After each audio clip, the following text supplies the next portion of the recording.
Okay, so part 2 for Francine. So sometimes when we negotiate the keys, say we have black keys and white keys, for instance in this section that you mentioned on bar 7 here, you said there's a problem with a stretch here. So very simply, if we approach it without thinking of a stretch, but maybe with a little swing, we might solve this problem. Like for instance here first, when we play G, A, B to the C, now instead of just keeping your hand like where it involves a sudden pull of the thumb. If there's a sudden pull, you yank your hand, and there's a sudden jerk which stops the fluid movement. So instead of doing that, we would like to do this. Notice the section of the forearm. It's moving forward so that it gets to the C sharp naturally. And that when you play your C sharp, you can play it more towards the tip of the finger rather than at the bottom, because by doing this, you don't have to stretch as far as compared to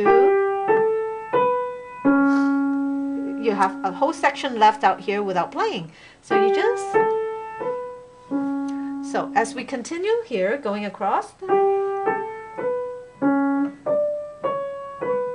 so we don't really need to connect and think of the pull, otherwise it's difficult. But here just down and finish.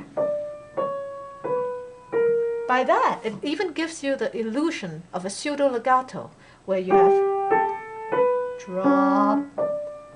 And notice that my hand is not stretching from the C sharp to the D natural.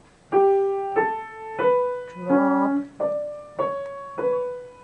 Now I'll show you a bad one that's difficult. That's very hard to stretch.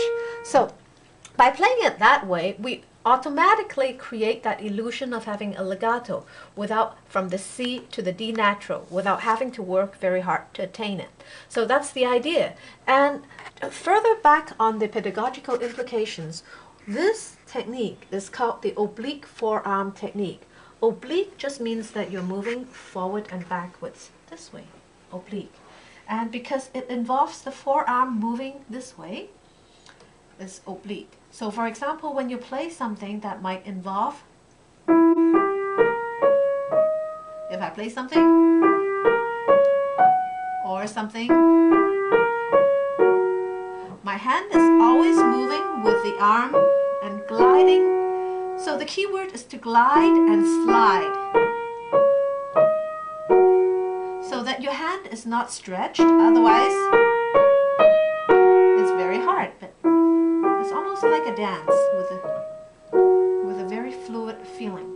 This oblique forearm was initially discovered by Breithold, a German pedagogue who felt that when he was playing, his teacher was constantly pushing his hand forward and backwards this way.